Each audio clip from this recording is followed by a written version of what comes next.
Legendary Godzilla is the worst thing to happen to me than the time the government put fluoride in my water. Worse than the time the government poisoned me. Sam, shut up!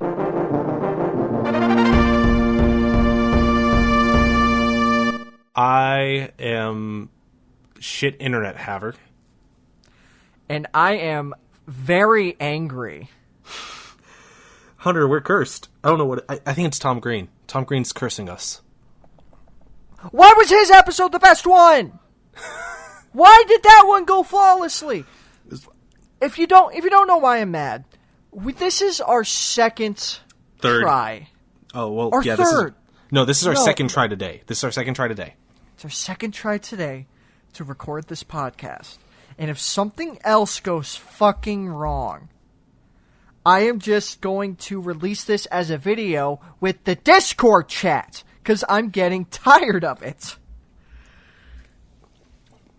My we internet. watched Godzilla vs. Kong.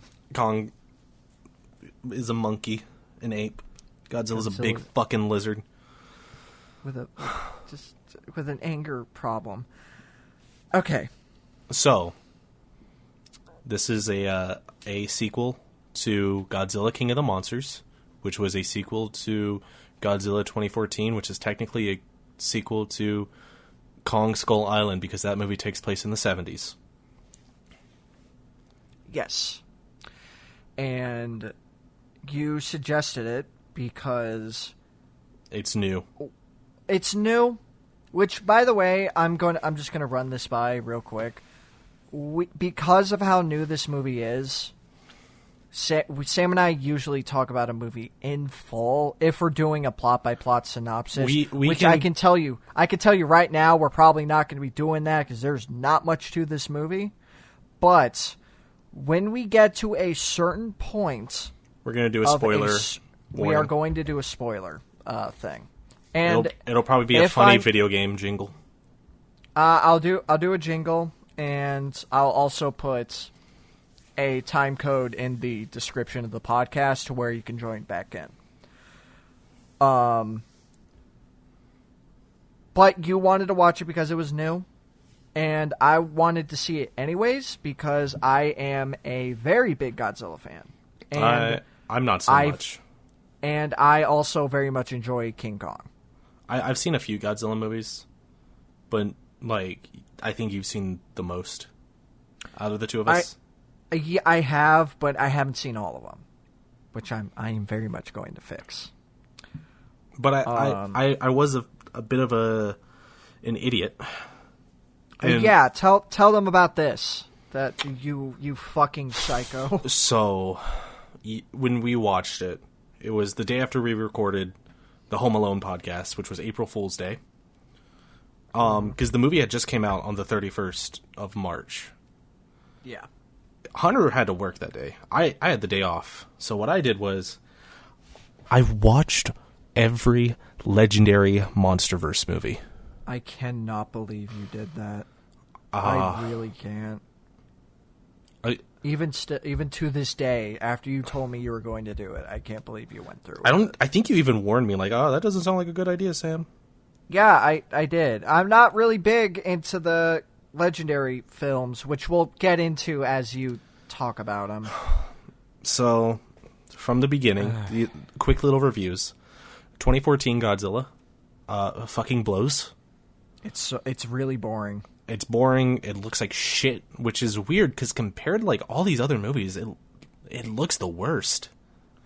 Very dark with a very boring looking color palette. Brown and muddy and red. The best thing about it is Bryan Cranston, who dies. Spoiler alert for a 2014 movie, but he dies early on. He died 30 minutes into a fucking 2-hour movie. Which sucks because he's the most compelling character and would have carried the whole movie from the human perspective. But no, we gotta go with the military son. People like the military, right? Played by Kick-Ass himself. I forget the actor's name. Who cares? Who cares? I think Godzilla's in that movie for a total of 10 seconds, it feels like. Which, you can make a monster movie and barely show the monster. In Like- fact, I would call it advisable if you're not making a big, dumb, action-y fight movie. Like Gojira. 24 Yeah, Gojira, Shin Godzilla. Well, not Shin Godzilla so much, but Gojira, the original 50s movie. Shin Godzilla in the sense that you don't see Godzilla's like final form until like the last 30 minutes. Yeah, but you see the monster himself a lot. Yeah, but it's not like actual Godzilla. But I'm saying because like they're clearly trying to invoke the 50s movie with 2014. Yeah. The issue is that I don't know if it was the director, the writer, or the editors of this movie. They blue ball the fuck out of the audience with the fights in the worst ways possible. There's a scene where the mom, the wife of Army McFuckface, played by Emily Olsen, Scarlet Witch. I don't know. I should have looked that up in between takes. Who cares? There's a scene where Godzilla's fighting the monsters, the Muto. And it's literally showing the fight on TV. Because it cut away from them right when they meet face to face. And that is one of the most infuriating fucking things I've ever seen. There are correct ways to not show a monster, and there are incorrect ways. And that is an incorrect way. And the Mutos, the big monsters of that movie, they look kind of shit. They're very... You can tell that these are, like, not made by Toho. Because they would have put a lot more care into those designs. Toho. They're very generic. For those who don't know, Toho is, like, the company that owns Godzilla in Japan. All those Japanese Godzilla, they were made by Toho. Mm-hmm. And they're just horrifically, like, uninspired looking creatures. They look like the monster from Cloverfield, but, like, from, like, a PS1 game. Like, just very angular. Very, very jagged, yeah. That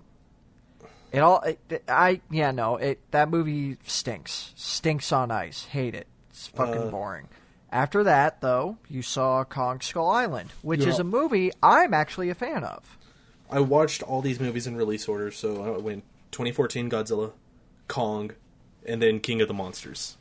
Kong, it's okay. Kong has its issues, but... One of them being the cast. I don't like... Okay, so some of the cast is good. John C. Reilly is in this movie as some, like, army guy who is trapped on Skull Island and he just lives with the natives. He's good. He's good in this movie. Samuel L. Jackson is, like... He is the army guy that, like, wants to kill everything on the island. He's the commander, yeah. Yeah, he wants to take control of King Kong. John Goodman is, like, a guy funding this, like, trip to Skull Island, I think, right?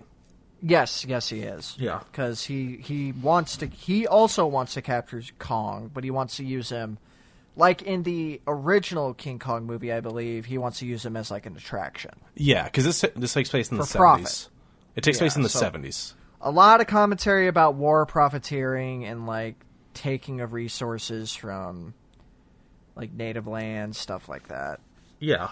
Still good. But the movie suffers from pacing, weird writing.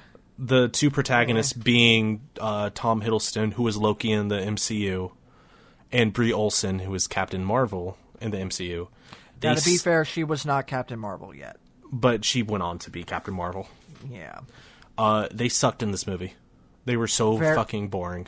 Very, very boring, and I'm not going to blame them. That is purely on the writing. They are good actors. They are good actors.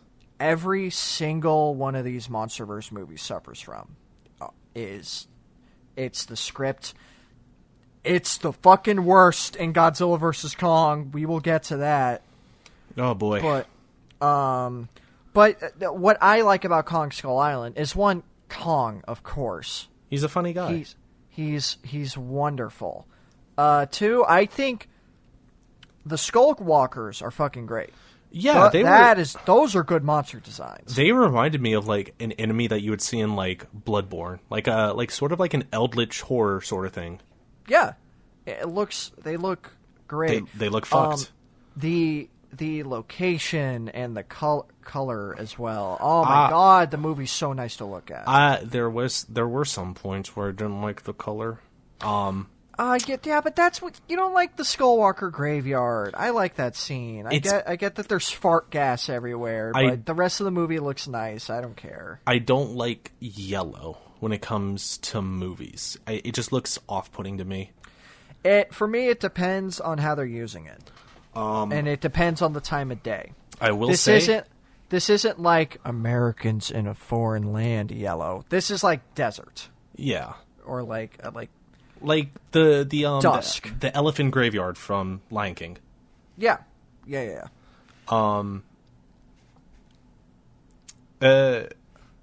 kills violent too. Yeah, the kills in the movie are great. Like there's a Cannibal Holocaust homage reference. That's because the director's cool. Yeah. There's a scene where a giant spider monster steps and it just its long fucking pointy leg just stabs right through an army dude. It's really funny. It's really funny that we're talking about that reference when you almost tricked me into watching Cannibal Holocaust last week. Because that was your April Fool's joke to me, you dick. Yeah, it was funny. But yeah, no, that out of the MonsterVerse movies, that one's my favorite. I think that's one I can watch. It's not my favorite, but it's okay. Then you get to King of the Monsters. Yeah, King of the Monsters. Which I want to say it's my favorite. I really want to, but I can't. I can't. It's too fucking dark. They were on the right track with Kong because everything's bright and you can see everything. You can see Kong in fights. Nearly every fight takes place during the day. I think there's one Kong scene where it's at night. I think there's one. King of the Monsters is so fucking dark. Half of the movie takes place underwater, or like in the Arctic. And like I love like the color choices for it because that's the movie where King Ghidorah appears in, and there's so much contrasting colors with the blue and the yellow, and it looks so fucking nice. And you have I love all the Toho monsters in it too. And you have the red. You have the red from Rodan. And there's just this tiny bit of orange from Mothra, who I love in that movie. I love Mothra's design. You can really tell in this movie because there's a monster called Batra, which is Mothra's e-boy brother. He looks like a bat moth, sort of. Yeah, Mothra, but fucked up. Mothra in King of the Monsters really resembles Batra in a way. They look very similar. Because Mothra in the Toho movies is like this big, cute, fluffy bug. Mothra is cute in the Toho movies. Very, very, very cuddly looking. I would buy a plush of it. But not this one. I wouldn't say Mothra's not cute. It has some appeal. She just looks like a real ass moth. Yeah, she looks like an actual bug, which I think is it fits. It fits. Then you got King Cuck Rodan. Rodan is just a bird. It's literally a kite. A little piece of shit loser. You could put a string on it and fly it around on a beach. It's flat. But then the issue. And you have King Ghidorah, who looks kind of cool. He looks like a dragon. And there's awesome scenes in that movie. I know you weren't like super keen on it. I love the scene of him in Brazil with him like spreading his wings and roaring. No, and the fucking Jesus statue is right in front of him. I do like that scene. I did like that scene. I love that. But it suffers from 2014's problem. The human Kong's characters suck. You have this like wildlife scientist who hates they're called Titans in this movie because it's a near translation to kaiju instead of just saying these giant monsters. They can't say kaiju because of Pacific Rim. Fuck off, Pacific Rim. Oh my god, that movie fucking stinks. But they call them Titans, which it works. It does work. Sure. It describes them as a species instead of just a classification. There's a scientist who hates the Titans because they killed his son during the 2014 attacks. And his wife, who is both of these characters suck. The main dude and his wife blow dick. I hate them. They're so boring. His daughter is played by Millie Bobby Brown. Where Stranger Things. Yeah, Stranger Things. Anyone with a fucking Netflix subscription knows what Stranger Things is. She is okay in that movie. Seen it. In this movie, she's fine. She is not that offensive as a character. In this movie. We'll get to her in King Kong versus Godzilla. Oh my god. The monsters look good. And also we forgot to mention properly. There are two good characters in 2014. There's Bryan Cranston, who sadly dies in like 30 minutes. And then there's Ken Watanabe, who plays Serizawa. Oh, right. Yeah. He is, because he's the guy, if you ever saw the commercials for the 2014 movies back in the day, that was only 7 years ago. He's the guy who says, "Let them fight." He's that guy. Yeah. He's a great character. And he's great in this movie, too. And some of the humor in this movie, it's fine. It's tolerable. Because the guy from Get Out and the guy who played the dad in Get Out and who was also in Cabin in the Woods as one of the scientists, he's in this movie as a scientist, and he's pretty entertaining. Yeah, he is, but... And then, I forget his name, but he was in Silicon Valley. I don't know. I've never seen Silicon Valley. Thomas Middleditch. He was in a few College Humor videos back in the day. He was funny in this movie. He was the skinny advisor dude. Oh yeah. But the issue is that that can only carry you so far when your main characters are fucking dull planks of wood. There's nothing to them. They're all like stone-faced. They don't emote that much. And then you get to the monster fights, which you see a lot of the monsters in this movie, which is great. That's a big step up from 2014. The problem is that when I say you see them, I mean that you know that they're there by proxy, because you can't see shit in this movie. It is completely dark. You can't see any of the action. It's edited all weird. There's so many cuts. It's annoying. The one good thing that I'm going to give King of the Monsters, in a story sense, is that it does properly set up and follow up on Godzilla being a protector of Earth. Yeah, because they talk about the lore, which is weird that it took them 3 movies to get into lore. 3 movies? I mean, you kind of got it in 2014 because, Godzilla didn't want, the Mutos to reproduce because they suck, and he's like, no, this will be bad. They will die now. The Titans are the original species of Earth, essentially. Mm-hmm. Mothra, the Mutos, Kong, Godzilla, Rodan, even the legendary exclusive monsters that they created for this movie. They all existed on Earth. And everyone thought that Ghidorah was one of them, which is weird because Ghidorah's been fucking shit up and he's been causing hurricanes everywhere. No, Ghidorah is an alien. Yep. And which is also true in the Toho films, so yes. They got that right. And they even do call him Monster Zero at one point, which I was like, okay, that's pretty cool. That's lovely. I was like, that's cool. I'm happy they did that. Yeah. And the fight scenes at the end. Okay, so at one point Godzilla is dying. He gets fucked up by Ghidorah.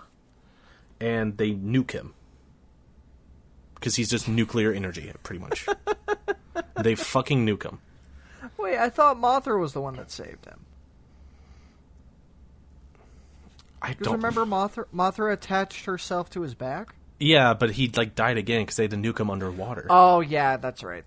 Because Serizawa, Ken Watanabe, he sacrifices himself and just because they're underwater. Yeah. And he fucking swims a nuke to Godzilla, sacrificing himself. Which sucks because he's like the best character in these movies. Mm-hmm. And then Godzilla fights Ghidorah again with the help of Mothra. Yes, she does. I think like Rodan's fucking shit up in like I think it was like Mexico or South America. Yeah, but Mothra punks out Rodan. Yeah, that's what happens. At one point, because we have to. No, I'm not going to mention it yet. I'll mention it in the spoiler thing, because that does. You know what I'm talking about, because that comes into play. I guess so. Anyways, it's. Okay, I want us to start talking about Godzilla vs. Kong, because the point is, like, you marathoned all these movies like a psycho, and then you watched Godzilla vs. Kong with I don't think we've mentioned it, but the problem with the first three movies is they are too long. They're all Way like too 2 long. hours. They should have been like at most an hour and 45 minutes. But that, and that's such an interesting complaint, because this is where we're going to start talking about the movie. Godzilla vs. Kong. It's only an hour. All these fucking other movies have been building up towards. It's so short. It is so short. It's the shortest one. Why? It's because I admit I've become jaded with movie length because of all these fucking MCU movies. Every movie has to be 2 hours long, 2 hours long, 2 hours long, 2 hours and 30 minutes. Wasn't Endgame like fucking 3 hours? Endgame was 3 hours, and it's stupid because that whole middle half could have been cut out of the movie and you wouldn't have missed shit. The problem is everyone wants to be Marvel because Marvel makes big money. They want to make their own cinematic universe. And the thing is, out of all these fucking stupid ass cinematic universes, the MonsterVerse one makes the most sense to me. And I think this is the one that has shown it can work. I mean, for God's sakes, Godzilla vs. Kong right now is the third highest grossing film in 2021. Period. Everywhere, because it's also in theaters. Because guess what, guys? While America's pretty fucked up with I'm not going to say athlete's foot. Crush card virus, as the Yu-Gi-Oh players call it. Yeah, sure. The rest of the world, while not perfect, they are able to safely go to a movie theater to see these films. And also, thanks America, some states for just opening back up to 100% because you don't give a fuck. That's why it's out in theaters here too. But if you have HBO Max, you can literally watch it for free. Just get a fucking trial and watch it. They've been doing that. HBO Max flat out said they're doing. Warner Brothers is doing that with all their current releases. Which, thank you so much. Shout out to Disney though for all their movies. You got to pay $30 and have a subscription. That's it's great, isn't it? $30 to see Black Widow. I hope that kills the MCU. I hope it does too, because then everyone will say... Or at the very least, kills the movie side, because I'm interested in their TV. I just hope every fucking company stops trying to be Marvel after that. I think they are. Fucking DC is stopping it. Good. Like, freaking, I can't name you a DC movie outside of, like, Birds of Prey or Suicide Squad and Wonder Woman that are connected to the older, like, movies. Flash. Shazam sure as fuck isn't. They're doing a Flash movie, I think. Joker, yeah, but that keeps getting pushed back. True. Like, I don't know what the fuck they're doing with that thing. But anyways, the MonsterVerse is clearly, I would say, the best contender for this working. Remember when Universal tried to do the MonsterVerse, but with like like Dracula and Frankenstein, and it failed on the first movie. The Dark Universe with the Mummy. Yeah, that Twitter account finally lost their check mark. Really? Yeah, you can lose it. I didn't know you could. I will say the best thing to come out of that was Invisible Man. That movie's amazing. Which is funny because that eventually, like, evolved out of the Dark Universe because they were already making an Invisible Man movie. Yeah, but when it they just saw became its own thing. How bad the Mummy did, they're just like, oh, we're just going to give it to Blumhouse and they'll make like a cheap movie and we'll make $1 million. And they did. And I've heard it was pretty good because that movie's great. But it's great. But the issue with Godzilla vs. Kong is that all these movies are long as hell, way too long. They don't need to be long. But the movie that needed to be long is the shortest one. Because we want to see cool fights.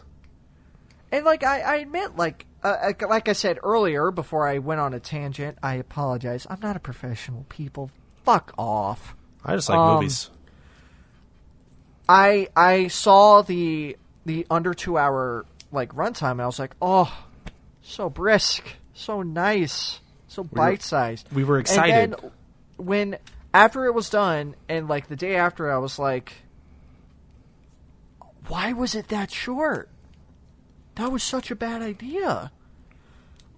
And it's funny because the director came out recently and he said there's like 5+ hours of stuff that wasn't used in the film. And I was scared when he said that. But he said that this version of the movie is the version he envisioned.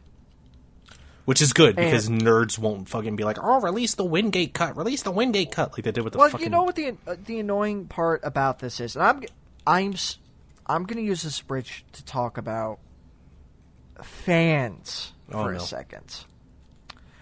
Because Godzilla vs. Kong is a culmination of a lot of shitty things involving fans of monster movies. Godzilla specifically. So, for one thing, people need to stop reporting on unused footage in films and acting like, oh, there's got to be another cut then. There's got to be another thing that exists. Fuck you, Zack Snyder. That is not how that works. To be fair, they did sort of rip it away from Zack Snyder, so Joss Whedon could work on it, right? No, I know, but I'm still going to blame him for this current line of thinking that a lot of moviegoers now have. Even fucking Sharon, freaking people that were in movies, like the woman that played Sharon Tate in Once Upon a Time in Hollywood said, oh man, there's so many scenes that I filmed that were cut. There's got to be another cut there somewhere. No, there isn't! Those are deleted scenes! That is not what that is. Just because there's like 5 hours of unused footage does not mean another cut of a movie exists. That means that it's stuff they filmed, realized it doesn't make sense in the directed cut of the film, and they decide to cut it out because it doesn't make sense. You have to edit movies down. Not every movie needs to be long as fuck. You're gonna hate me for this, Hunter. A little bit of your Doug Walker came out there. I know, and I'm sorry, but that shit's been driving me fucking insane. And to bounce off to another annoying thing, and I promise this one actually ties into Godzilla vs. Kong. There is this weird consensus that I've been seeing ever since King of the Monsters came out, where everyone has been saying that they don't want human characters in these movies anymore. They only want monsters. They only want monster fights.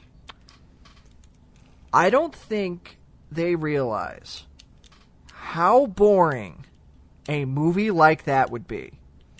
Because I have a perfect example. Oh, no. Here it comes. Of why that is a fucking bad idea. Sam, have you ever heard of a movie called Pacific Rim? Here it comes. Pacific Rim, while there are small bits of humanity in it, is 80% robots versus monsters. It is I would argue, the quintessential crowd pleaser movie. It is nothing but spectacle. There is nothing to it. It is boring as fuck because there are fights every 8 minutes with no downtime. Every fight is unimpactful and boring. And it doesn't help that it's all CG, so there's not even any true weight to it or tangibility. So if you see nothing but CG fights, it's exceedingly fucking boring. Pacific Rim is the worst thing that happened since my son. Not again. But I want these fucking fans to stop pushing this dumbass take so bad. Like with their fucked up vision of what a Godzilla movie should be. Because Godzilla is malleable. You can do anything with him.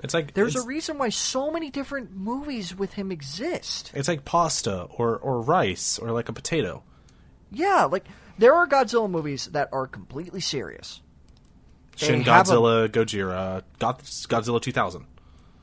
Or even there's a specific Godzilla movie, I think it was an 80s one, where his whole thing, he has no pupils. They are just white eyes, and he is supposed to be the embodiment of the spirits of people that were killed in Hiroshima. Oh, yeah, that one. But then you have a lot of the Showa era films, and they're goofy, which don't really have heavy messages like that. They're just goofy fun, meant to please an audience. But you know what all of those movies have? They have the human element so you can attach yourself to it. So you can take a break from seeing the monsters and see it from a human perspective, because that elevates a lot of stuff. It also gives weight, even in comedic stuff, to the giant creatures that are on screen. Because a lot of the 70s ones, the Showa ones, they have like kid characters for relationships, like that connection. And when you get rid of that, you have nothing but spectacle with no substance. I'm not saying it's impossible to make a monster movie with no dialogue that is just monsters interacting with each other. But what these people want are just fight scenes. And that sucks. It's like, honestly, the best thing to say about these movies, I'm talking about the Michael Bay Transformers movies. Yes, they're shit, but they balance the humans and the Transformers pretty well. I will say that. I say the best they ever did that was in the first movie. Oh yeah, I mean even I still think the first Transformers movie is pretty good. It's okay. But they do it well. Even the Transformers cartoon, which was a fucking toy commercial, they still had human characters, so that we can be like, oh, that's what it's like being a human with the Transformers. Shit like that. It's so basic, and it frustrates me as a fan of Godzilla and a fan of this genre of entertainment in general. To see people say that, and now there's these fuckers. I don't remember if he was a director or a writer, but he said the world is ready for a Godzilla movie with no human characters. Oh, go fuck yourself. Go. I hope your career dies. Jesus. I don't generally wish ill will on people, but when I read that, it made my fucking skin crawl. This is the angriest I've been on this podcast. And I apologize, and I know I'm derailing us hardcore by talking about this, but this has been something that has been fucking building up with me, and Godzilla vs. Kong reminded me of it, because I started seeing this argument again.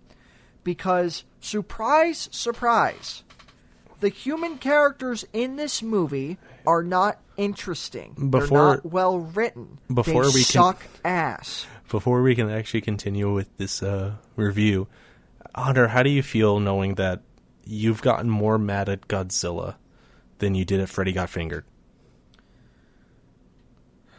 Freddy Got Fingered at least isn't something I care about. Fair. Yeah, the humans in this movie suck. And because of that, everyone's saying, well, I just want to see the big monster. I just want to see the gorilla fight the big lizard. I just want to turn my brain off, have a good time, not really look at the screen, just look at my phone. See, I know you said, like, it's a Pacific Rim is no sustenance because it's just big fights. Mm-hmm. Human characters in these movies are the buffer. They are... You don't sprint a fucking mile. You sprint, and then you do, like, a little jog. It's to cool down, and you don't burn yourself out. Yes. But also, these humans burnt me the fuck out. So, Millie Bobby Brown, in King of the Monsters... Oh, should we do the fucking spoiler warning, or should we... No. Let's wait a little bit. Let's wait a little bit and talk about, like, some of the earlier stuff. Because the thing you're thinking of is, like, Endgame. Okay. But Millie Bobby Brown is in this. She sucks. And she's a fucking anti-vaxxer. She's an anti-vaxxer, flat earther. She listens to a podcast that's essentially just Alex Jones. And it's because he's talking about, like, what are they called? Millennium? They're called... I think it's Millennium. It's this organization... Apex. They research the Titans and they do experiments to learn about the Titans. The guy who runs the Alex Jones podcast, he's like a fucking janitor at Apex. He's not a janitor. He's like a low-level engineer. And there's a scene in the beginning where he's like talking to a guy.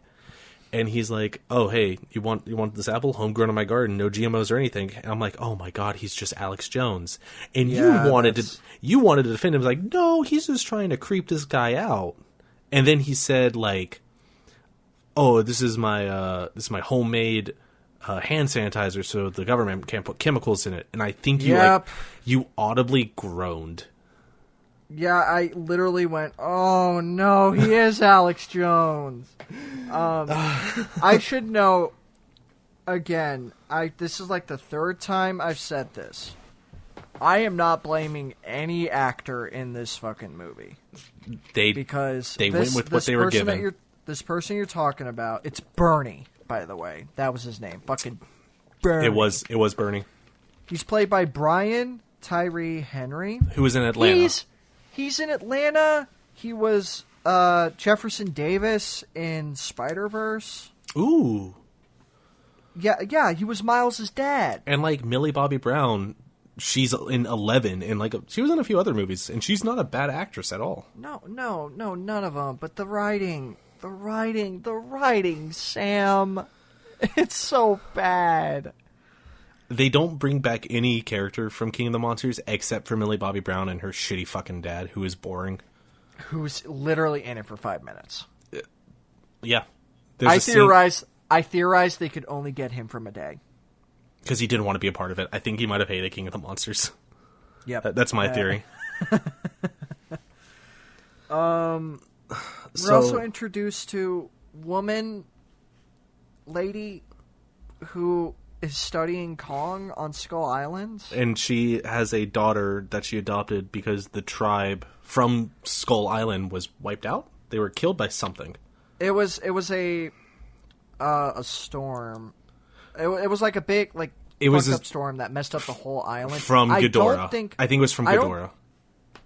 I think it was from Ghidorah. They didn't say that, but I think that's what it was inferred. Yeah. And Kong cared about the villagers a lot, so he was able to save the little girl. And he protected them from the skull crawlers. And the little girl, she's deaf, and she speaks sign language, which Kong is Coco, the sign languaging gorilla, because he learns how to sign really quick. Yeah, well, relatively. This is like a good fucking 40 years, 40, 50 years. Yeah, but after Kong Skull Island. Well, you don't know if no one else knew how to do that. To be fair, she's also probably like 8 or 7. Like she said, like, why didn't Kong do it in front of me? And she just said, he's afraid. Yeah. He doesn't trust you. They literally have like a fake Skull Island on Skull Island, by the way, but it's just like a biodome. So they could study Kong. And And Kong, by the way, he's Godzilla size now. Because he wasn't in Skull Island, right? No, but I specifically remember one of the characters saying he's tall and he's just going to keep growing. And they threw that line of dialogue in there specifically to hint towards this.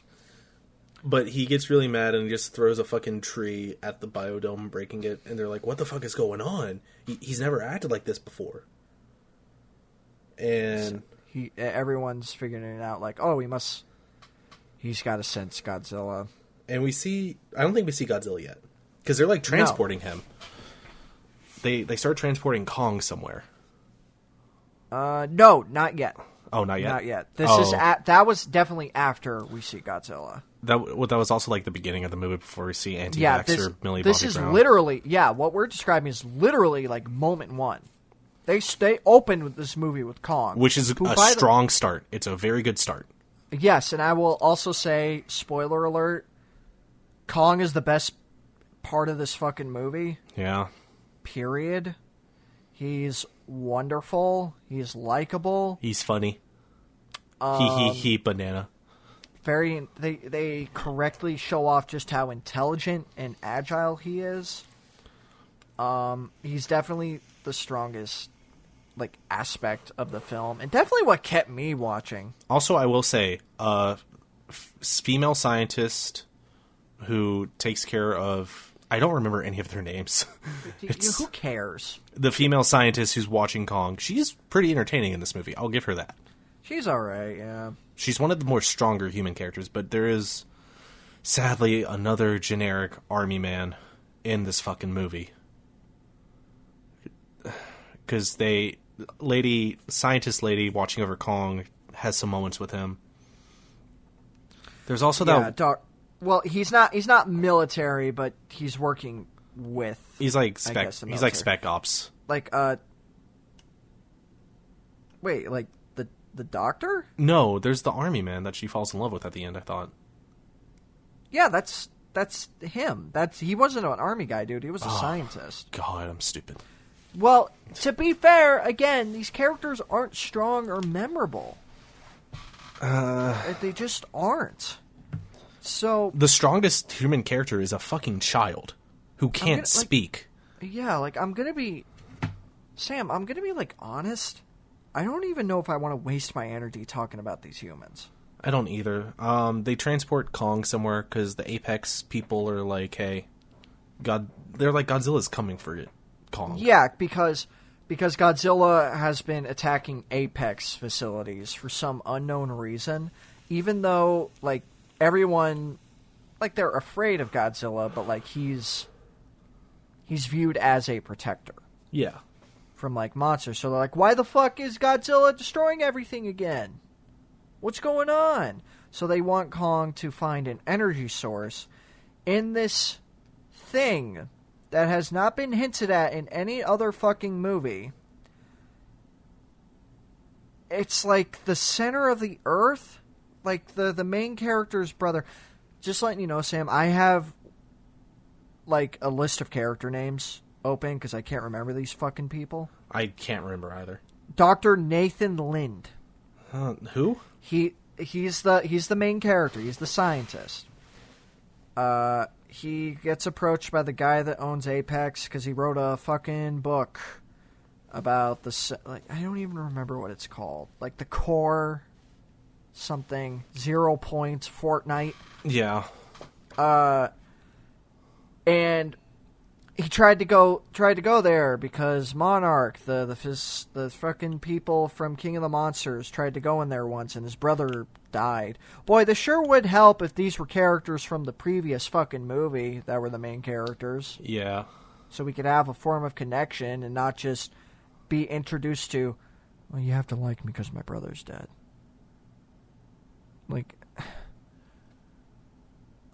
I hate it. They have to go to the fucking center of the earth because there's a power source there. Yeah, spoiler alert. The fucking people named Apex are trying to mine energy for some unknown specific reason for the good of humanity. Yeah, evil. Fucking evil. And you also know they're evil because this is a movie made in America. Like the fucking guy has an accent. Yep.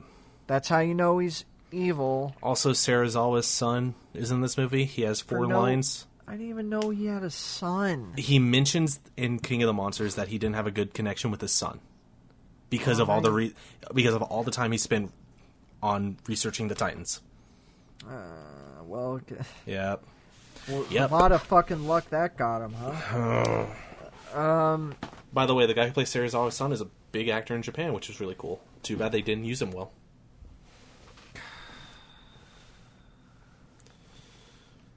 Hunter, winner. You know what's sad? I feel like I just had this thought in my head, Sam. Oh God. Are we making this movie sound worse than what it is? No. Are we? I'm not, because this is how I feel about the movie. Because I'm thinking back to when you and I watched it. It was, we had fun with it. We had a lot of fun with it. But I think I just needed to watch it again to get my feelings across. Because I was like, okay, I liked it, but let's be real. This movie has been hyped up for like months now. Over a year because it got delayed because That's right. of the crush card virus. The cockroach virus. La cucaracha.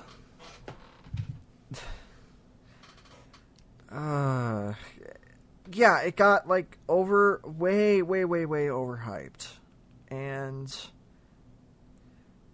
you know, it gave us what we wanted to see at the end, which is, you know, Godzilla and Kong fighting. I almost called it a cutscene, which is not good. You fool. You goofball.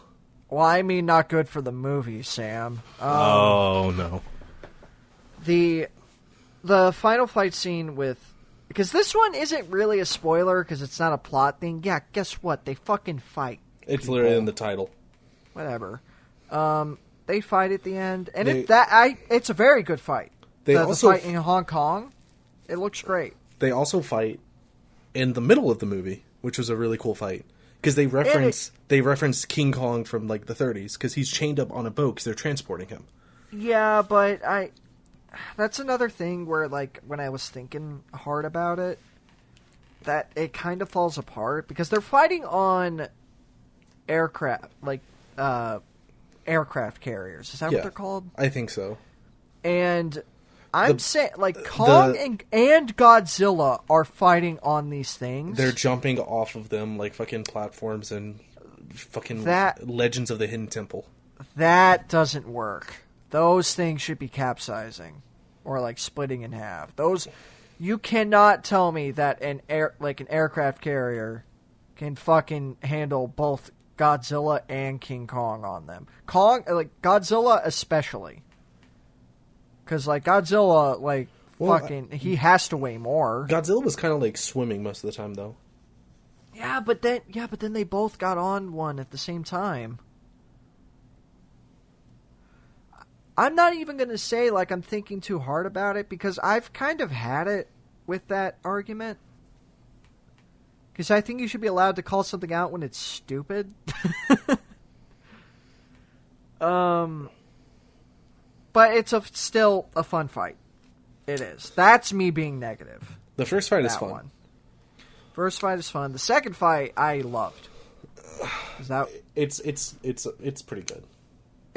Because I mentioned, like, it shows off because, like, Kong, by the movie's own, like, showing, Kong is not as strong as Godzilla. No. Period. Not at all. Godzilla can kick this guy's fucking ass.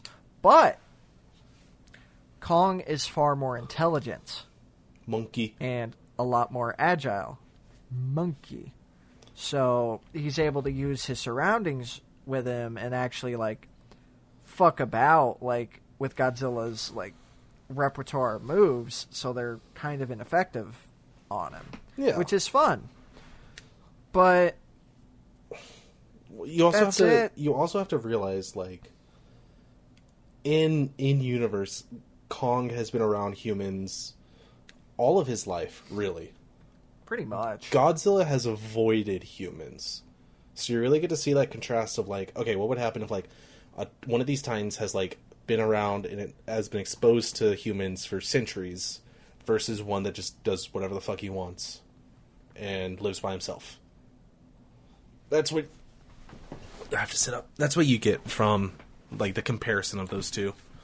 Which is pretty cool. It is. Because in King of the Monsters, they're just fucking monsters. They don't have, like, a lot of exposure to humans. Yeah, so Godzilla, I know I said Kong is the strongest aspect. You don't really see Godzilla a whole lot, which I think is wise. He's the one you should be holding off on. Because he's the big spectacle. You can actually have a big... At least with the MonsterVerse stuff, you can have a bigger story with, like, King Kong as, like, a focus. But Godzilla's great in this movie. He very much is. And anytime Godzilla and Kong share a screen, it's awesome. They made Godzilla more... Or not more. They made Godzilla less emotion... Or more emotionless in this movie, right? Yeah, a little bit. But I think that's just because he's just purely pissed off. And also, like, you know, you can't have two, like, cartoony titans fighting each other. Because Godzilla's already, like, expressive enough in this movie. Yeah. He makes up for it. Okay. So, I know this has been a really weird review. Because all of these episodes, we've done, like, a plot-by-plot synopsis. This movie's too new for us to go, like, deep into everything. And plus, it's just not interesting. The plot is not fun to talk about. Because literally all it is just the journey to the Kong, fight. To the fight. And there is some stuff we can't talk about. Yet. From spoilers. So, well, I'm going to be real with you. I don't know what else we can talk about without spoiling it. I mean, we can just drop the spoiler warning here.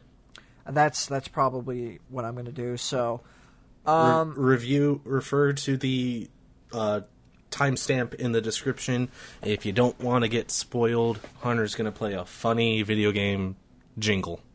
Yes, I am. Ha ha, funny Donkey Kong. Haha, that sure was a funny Donkey Kong song. Oh, I know, right? Can you play it again? Oh, yeah, absolutely. God, that was even better the second time. Oh, it's so good. So, the things that we want to actually talk about now is that I'm not going to say say midway through it, but like approaching a little after, like halfway in the movie. 2/3. Yeah, 2/3. We go to the center of the earth with Kong and the human characters that we What do they call it? They call it like the Under Earth or something like that. Maybe, I don't know. You have the Wikipedia page I called it the Pacific Rim plot point, is what I fucking called it. You did. You fucking did. Because it's exactly what it was. I remember that being an exact fucking thing in the first Pacific Rim movie. Because they were like, we have to go to the center of the earth, drop a bomb in there so the kaiju stop appearing. So we have to go to the center of the earth and find a thing. Yeah. But they go there, and admittedly, this is my favorite part of the movie. Because it looks beautiful. And it's 100. So cool. It's this entire, like, ecosystem in the center of the earth with a dual horizon. Hunter said, "Sam, that's why there are two horizons." And on like you said something like trying to make fun of flat earthers. Yes. No, I wasn't trying to make fun of flat earthers, but yeah. I figured out why there were two horizons. Yeah. It's because they represent both hemispheres of the planet. Yeah. The northern and the southern hemisphere. Because near the end of the movie, Godzilla fucking blasts a whole asshole through the center of the earth to find Kong. My question. It's in China. No, not China. I'm so sorry. Hong Kong. My question is, where's the core of the Earth if it's just like another Earth in the center of the Earth. I'm going to call it movie logic, to where in this universe the planet's built differently, so there's probably a different reason why Hunter. it's being held together. Hey, Hunter. Yeah. You know the movie starring Rock the Dwayne Johnson, Journey to the Center of the Earth? Is that connected to the legendary Godzilla verse? I'm going to say yes. Okay. I'm going to say yes. But yeah, King Kong is... That's a suspension of disbelief that I will accept, and not two giant monsters fighting on a fucking helicarrier. Yeah, King Kong's just like swinging around on branches. He's happy. And then he goes to a Tomb Raider PS1 mausoleum, like a temple. Big ass temple. But this is where you find out, like, yes, this is where Kong's species, like, this is where they were born. Because he like knows what to do there, and there's even an axe with like a Godzilla scale, like one of his big fucking dorsal fins. Now, I did bring up that this does kind of make this Godzilla feel less cool to me, but it elevates Kong. How does it make this Godzilla seem less cool? That's what I want to know. Well, because for me, like, this is literally me going, oh, this isn't my Godzilla. Oh my fucking god! I've always liked how Godzilla isn't so much an animal, but a mutation, a mutation or a representation of human error. Yeah, because that's what I've always liked. You know, everyone should know this by now, but if you don't know, the original 1950s Godzilla, Gojira, is literally a fucking allegory for the horrors of nuclear war, because they talk about like, oh, these were where they tested the nuclear bombs and then mutated all the life in there. Yeah. Like, there's literally a Godzilla movie in the 80s where Godzilla is a pure ass villain, and he is a representation of all of the people that were killed during the Hiroshima bombing. And that's why I like Godzilla. That's my favorite interpretation of him. So to have him just be just some kind of big monster, I get it. And I'm absolutely not saying that's bad either, because, you know, not every version of Godzilla has to be the same. I would have liked it if, like, you know, you had the Titans like Rodan and Mothra and Kong. You had those from the beginning, but then you had Godzilla, who would have been like, you know, a mutated fucking lizard. Yeah, a victim of circumstance and science. That would have been cool to do in this series, but no, because that's how he always was. Yeah, no matter what movie, it wasn't the same Godzilla, but he didn't always exist like the other monsters. Godzilla did have like a child, because there are two different Godzillas? There's two different Godzillas. There's the goofy ass like 70s one. Or are there three? Because I know in Space Godzilla he dies. Well, no, that is the second one, because in the Heisei era he did have another child. Okay. And this like unconnected from the 70s one. Yeah. The 70s one was made to sell toys and all that shit. But this Godzilla grew up to be a tinier Godzilla, who was in Godzilla vs. Destoroyah. Right. And then he grew up to be the main Godzilla. Right. Yeah. Because then they used the original Godzilla's remains to make a Mecha Godzilla, which is kind of what they do in this movie. I even said, like, while we were watching it, what I thought was going to happen in the movie, and I could not believe how right I was. Because in King of the Monsters, Godzilla fucking kills Ghidorah by like blowing off one of his heads. And he kills one of them and it regenerates. And then he just blows it the fuck up with his atomic breath. Mm-hmm. And then the evil scientists with an accent take the head and they sell it. Or they buy it. Yeah, and then in this movie we get introduced to the Mecha, which is also home to the worst line of dialogue in this entire MonsterVerse. You have Bernie Millie Bobby Brown and Millie Bobby Brown's British friend. Fucking shitty friend. Oh, it's like a robot Godzilla. No, it's Mecha Godzilla. Oh my god! It's so bad. Okay, this isn't us like thinking about it in hindsight. That was our reaction hearing the line. Yeah, that one was bad from moment one. Like, I couldn't believe that I heard that. Dropping Monster Zero in King of the Monsters. Okay, cool. It works. That's a reference. Forcing the Mechagodzilla thing? Come on. And no one else calls it Mechagodzilla. No, the fucking Apex guy just calls it my mecha. Yeah, it's like, okay, cool. Like, what the... It's not even really modeled after Godzilla, either. It looks like Godzilla in the sense that it's a bipedal lizard. This is... by the way, this is a controversial one. I am a fan of the Mechagodzilla design in this movie. I don't like it.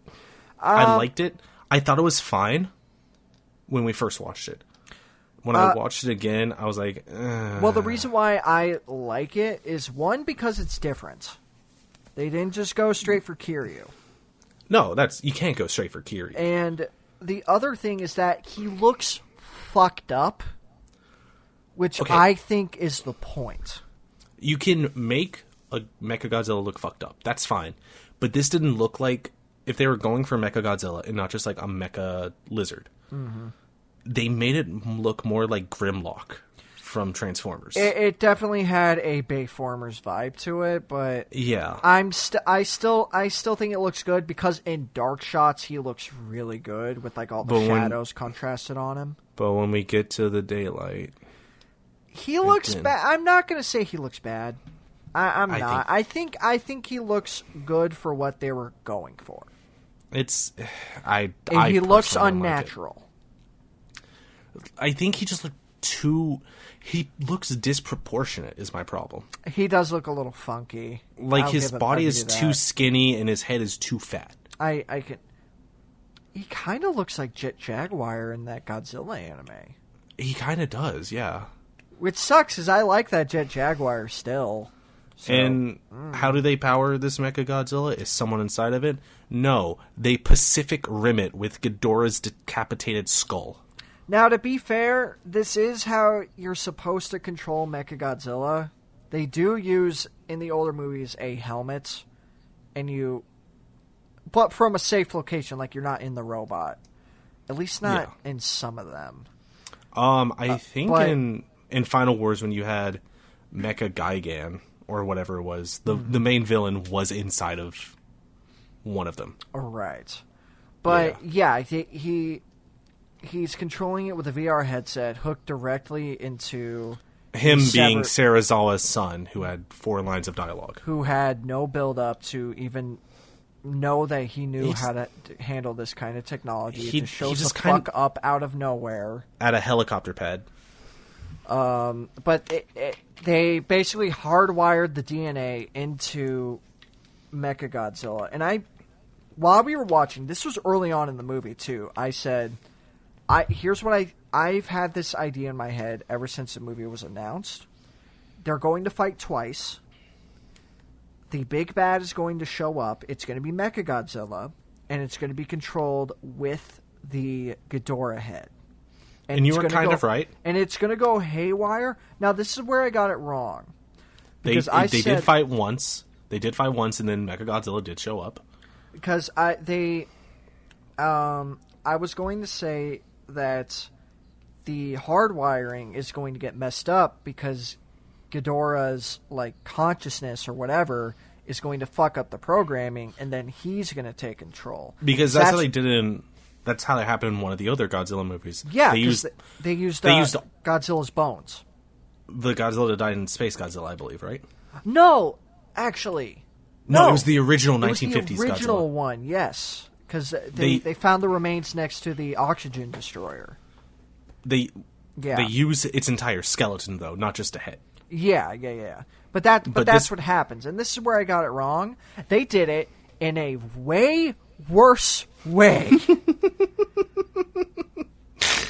Sam, you say it.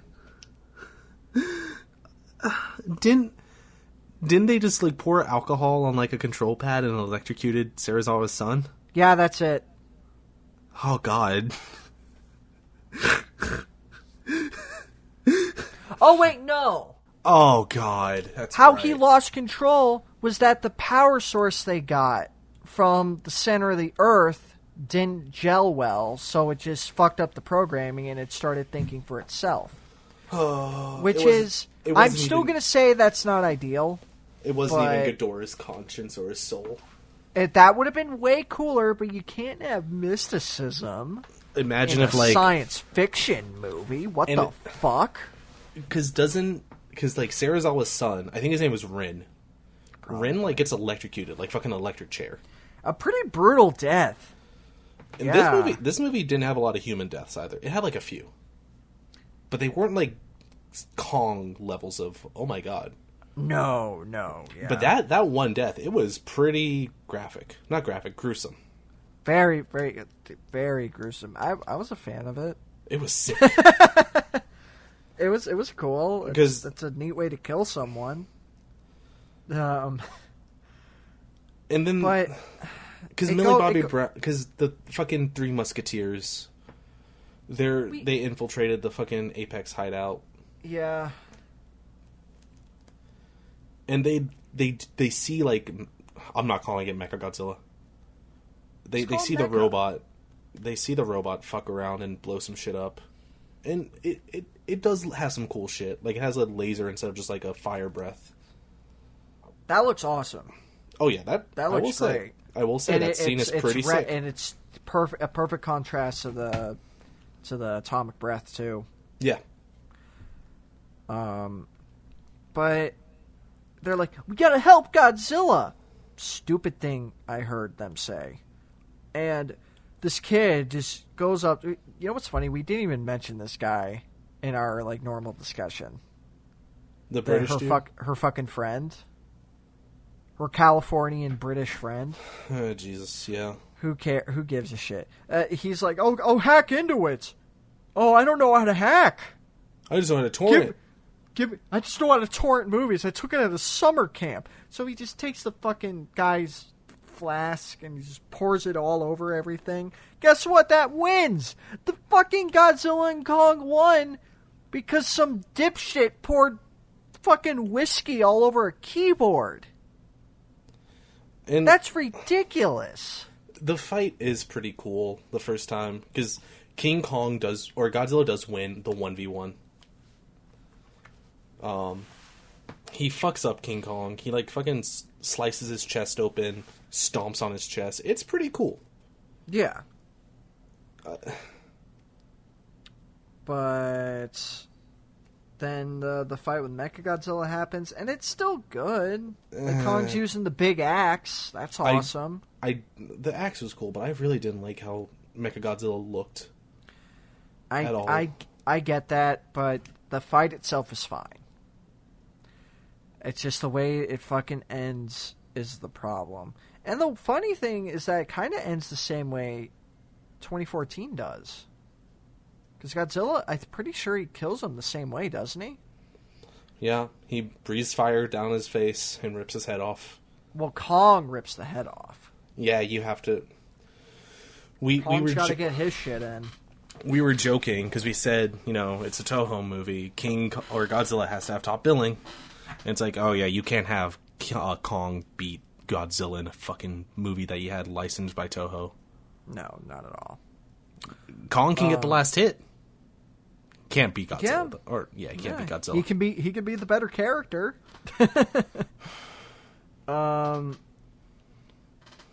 And then that's it. Godzilla does the beam where he swims into the ocean. Pretty much just looks behind him and like looks at Kong and just essentially saying with his eyes, "I didn't need your help." Yeah, pretty much. Which he did. Godzilla got his fucking dick. He's being tsundere. It's begrudging respect. He's like, we made. You've probably seen memes by now, but it's like we made a joke where it's like that scene from Kung Fu Panda. It's just like King Kong's like, "Why? Why did you save me, monkey?" Because that is kind of what happens.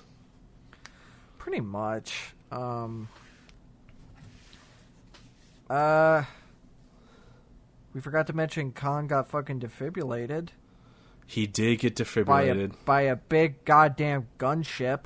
Because they try to do the thing in, like, King of the Monsters where, like, the lady scientist sacrifices herself with a nuke, which is how how Serizawa died, because he sacrificed himself with a nuke. But none of our main characters die. No, it's weird. Which is funny, since they're the least interesting ones. But yeah, that's legitimately, that's it. After the fight, like, Millie Bobby Brown reunites with her dad, and Kong goes to the center of the earth. And he's just swinging around being a monkey. And that's it. Movie ends. There's not even a post-credits scene. No, it's weird, because we were just sitting there like, oh, what's the post-credits scene going to be? And nothing happened. I literally skipped to the end, and it just went, Warner Brothers, and then it ended. It was like... Oh. I'll give them that. I'm glad they didn't set anything else up. Yeah, I am too. They don't really have anything to set up.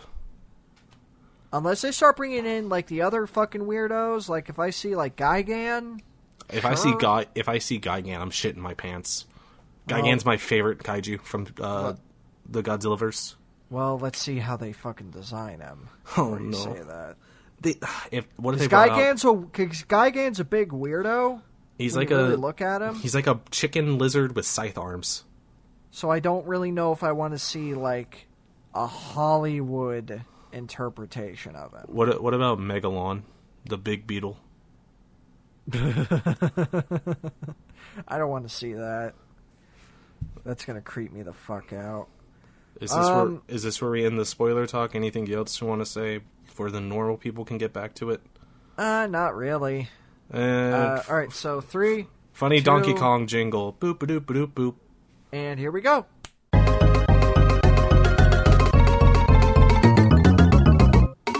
That was I love that Donkey Kong song. Can you play it again, but really sped up? You prick. Fine. Penis! So yeah, dickhead.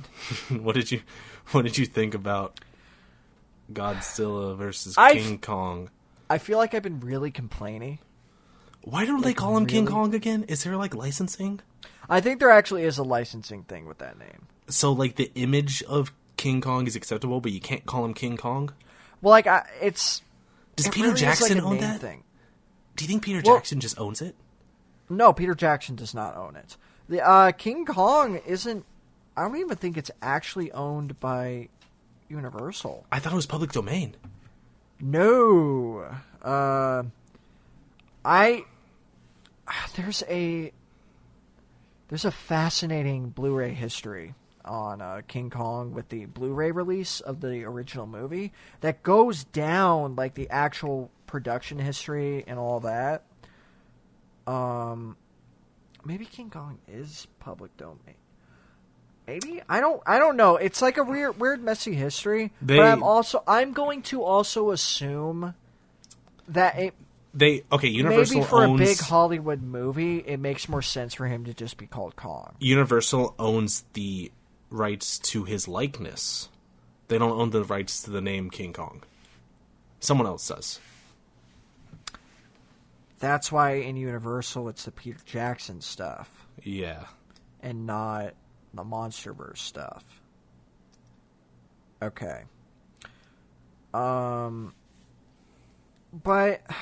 anyways, I feel like I've been really complaining. Probably overly so, I'll admit. I do think if you want to watch monsters fight, this is a good movie to watch. But there are just so many better alternatives. And I think it's kind of a disappointing build-up. It needed to be longer. Finale. It did. I would say by maybe 20 minutes. Yeah. It really did feel like it was breezing by, but not in a good way. Like it was paced in properly. I think you needed... I'm going to say it. You needed to build up these human characters more. Like, you really did. You needed to have them actually talk to each other and not just be like comic relief or like exposition like dumps. Because that's what a lot of them are. I mean, that's how they kind of are in, like, you know, the other Toho Godzillas anyway. Yeah, but there's something about the legendary movies, and this one specifically, where it just feels so ham-fisted. Where I can see the script writer literally writing in, okay, now she's going to describe exactly what's happening. You know what I mean? Yeah. Like, there's something about it that just rubs me the wrong way. I don't know. It's very good for the initial spectacle of it. Yeah. Like, the first time watching it, I had fun. Watching it again, I was like, oh, this kind of sucks. Yeah, when you rewatch it again, or even when you really think about it a little bit, it's really not great. If Legendary is going to continue with these movies, they need to get better at writing them. Yeah. Like, they really do. Because they really do want to be Marvel with, like... Because it's happened in every single movie where it's like, they have the fucking characters who make the quips, the snarky remarks. We get it. You want to be Marvel. Marvel can write their characters well is the thing. Yeah, that's the problem, is that so many of these human characters, they do nothing but joke around or just say really stiff and bland dialogue with like no character behind it. Fluoride in the water. Yeah, to the point where it's just like farcical. Farcical's a word, right? Who cares at this point? Is. We're not professionals. Who gives a shit? Hunter, scale of 1 to 10, what do you give this movie? I'm not gonna be that mean. I'm going to give it a straight 5. See, I would give it a 5. Because it fucking delivers on its title. It does. That sure is a Godzilla versus Kong. I'm not going to be as mean as I want to. I'm going to give it like a 4.5. It's like... It's fine. It is what it wants. Honestly, don't even watch the whole movie. Just wait like a year until someone uploads the fight scenes onto YouTube. Yeah, it's very... It's not great. It really isn't. Don't spend a lot of money on this movie. It's fine. If you fucking watch it right now if you have HBO Max. Seriously, like, get a free trial and watch it for free. Don't buy it. No. Maybe rent it? Maybe. If you can get like what are they? The Redbox. Yeah, get like a Redbox. Don't like buy it. I wouldn't recommend it. Okay. So we're coming to my choice now. Oh, jeez. This is the movie that you've been hyping up for like 2 weeks. So, I will get into the story behind this movie and why I have it when we finally review it. I'm not even going to tell you when we watch it. Because you kind of know the story already. Okay. Just to jog your memory, Disney Movie Club. Yeah. This was one of the movies I had to buy, so Disney didn't charge me. Did you buy Sister Act? It was not Sister Act. Oh, fuck it. I'll just get into it now. So, a few years ago, I joined Disney Movie Club because they were the only ones selling Blu-ray copies of the Goofy movies. And I wanted them. Oh. But the caveat to joining Disney Movie Club is, well, when you join, you actually get a bunch of free movies for $1. Well, free movies, you know what I mean. And I got 5 movies. I don't remember exactly what they were. I think it was Lion King, Hercules. I don't know why I picked this. Ant-Man and the Wasp. Is that what you picked? One of them. Moana was one of them. And Did I already say Lion King? Yes. Okay, I don't remember the... Captain America Civil War. That's what it was. Because I wanted to own every Marvel movie Spider-Man has been in. Hey, Legendary. Civil War is a good way to do a big crossover event. It's not great, but it's a decent way to do it. And the gimmick is that you have 2 years to buy 5 movies at regular price. Because that way you have like a full membership and you get like actual discounts and everything like that. Honestly, I know, Disney, but if these are the only kind of movies you're buying or watching, it's not a bad service, truthfully. And they have exclusive Blu-rays and editions on there. If you're a film collector like I am, kind of. But the problem is that I joined when their selection was all mostly Disney stuff. And they overcharged the fuck out of their Marvel stuff. Oh, jeez. So for a long time, I wasn't really buying anything. As a matter of fact, 2 of my purchases outside of the Goofy movie stuff, which, by the way, both of those movies only counted towards one spot towards that 5 movie thing because I bought them in one order. Isn't this how you got Home Alone? It is. It is how I got Home Alone. Yeah. And I have a fucking thing to say about that. You laughed at me when I told you it. Me describing this is going to take longer than we did talking about this fucking movie. But it's a fun story, I guess. So I joined when it was mostly Disney stuff that I didn't really want to watch or like pay like the prices they had for it. And they were overcharging Marvel stuff. And 2 of the stuff I have, like I was able to count it towards, I only have because I forgot to decline the offer for them. Huh. So I have like Aladdin, the animated and the live action version on Blu-ray and 4K Blu-ray because I forgot to deny it because they send you like an offer every month on that month's like featured title. And Robin Hood. So I still needed 2 other movies. And I realized, because I got an email from them, hey, yeah, so you have a month. And if you don't do this, we're going to be charging you for those 5 movies you got. And I went, oh, fuck. So I had to go on there in a rush to buy any movie that I could. And the first thing I bought was the Home Alone collection, which came with Home Alone 1 and 2. Because it was a Disney Movie Club exclusive. It cost me $27. The Movie Club exclusive thing is a fucking lie.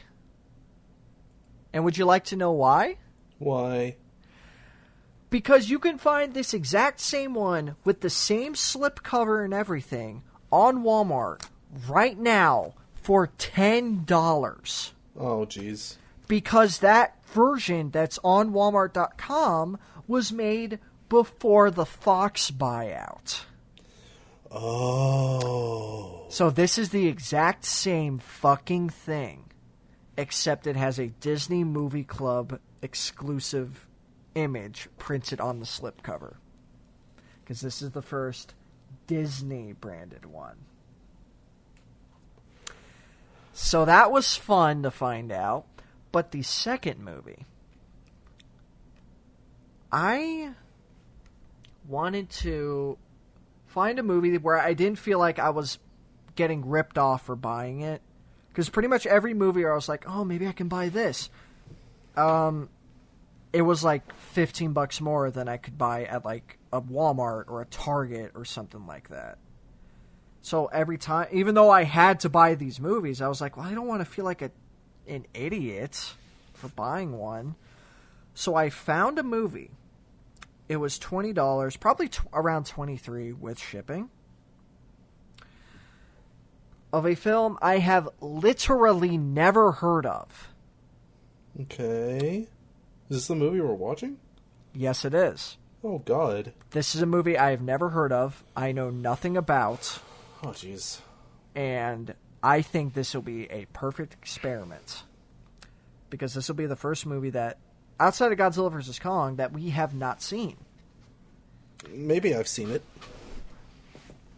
It stars John Travolta. Okay.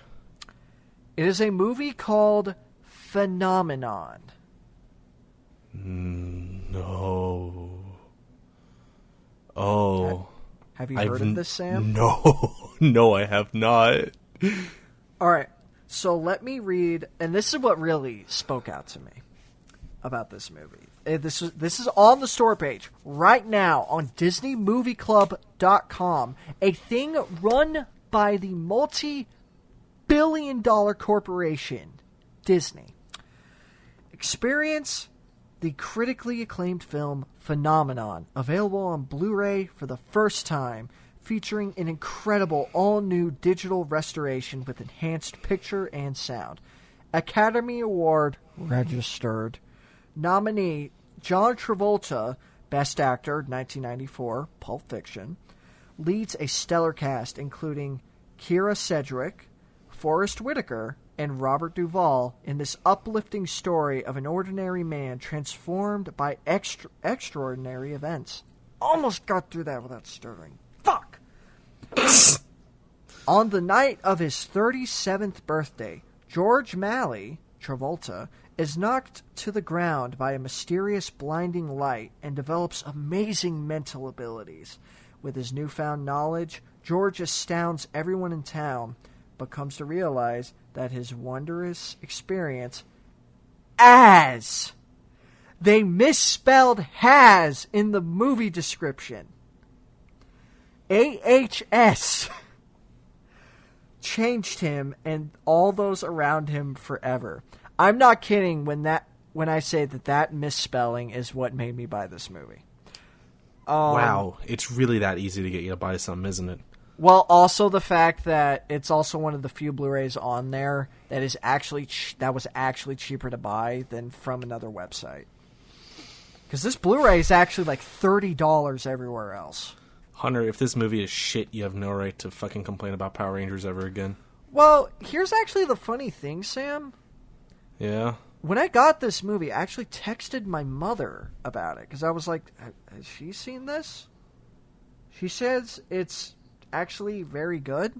And even the star ratings on the website, it has, out of 11 reviews, it has a 4.5 out of 10. So what I'm guessing this movie is, just from the sounds of it, it sounds like it's going to be a family drama. A family drama. It's probably going to be a feel-good story. I actually think it's going to be good. I just think like the story of how I got this movie is interesting, and just watching a movie that I know fucking nothing about would be nice for a change. With like no expectations really going in. This is my pick. And this was like the heyday of John Travolta too, wasn't it? 94. That's when this came out. Oh. So I would say this is probably going to be good. You're going to be pissed off at me for this. Oh, Jesus. 123-minute runtime. This is a 2-hour-long movie.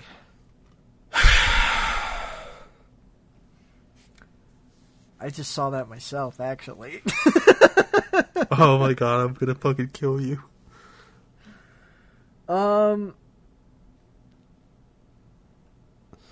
Sam, where can they find you? They can. Because they're about to find me in a grave. They can find me digging your fucking grave. Stronger Kuma on Twitter. Sammy Kuma on Twitch. What about you, fucker? Spider Slash on Twitter. Maybe don't let your 15-year-old son follow me. Who followed you that was 15? One of my brother's fans. Oh my god. I don't post anything that bad, but it makes me feel weird when I see If you are under 18, don't follow me. Do not follow Sam. I'm not going to be held accountable for that. I'm throwing it out there. I don't want to get in trouble with anyone's parents. Sam's probably going to block you. Yeah, probably. Yeah, probably. Spider Slash on Twitch. I did stream last night, actually. At like 3 a.m. Yeah, well, I still did it, and I'm still probably going to do it more now that we got this recording fucking done, and my schedule's freed up. I'm still playing through Retromania. Love it. That game's wonderful. I've just been playing Monster Hunter. That's why I haven't been streaming. Same here. Same. You should just stream Monster Hunter as you play it. I'm too lazy to set up our streaming software. Okay. Still going through No More Heroes and SpiderSlash.com. I have started to upload the podcast episodes to that website. The problem is that I am not a webmaster. I don't know how the fuck any of this shit really works. So when I embed the podcast episodes, it doesn't really show up properly. It shows up as an external link, but it'll still link to the episode. I'm going to be real with you, Sam. Hi. The main reason why I'm uploading them to my website is because it helps get stuff on there consistently. Yeah, no, that's fair. Because I haven't been writing as much. That is totally fair. But other than that, that's it. Sam, I'm like really being honest with you here. I do not think this movie's going to be bad. It's just the fact that it's 2 hours, man. I mean, we'll just watch it earlier in the day. You expect me to be up before 5 p.m.? Okay, we can watch it at 6. Like, what's the issue? It's 2 hours. We can't watch every single movie at 10 p.m. No, it's just 2 hours of John Travolta. That's what I'm afraid of. We gotta catch John Travolta. Grease.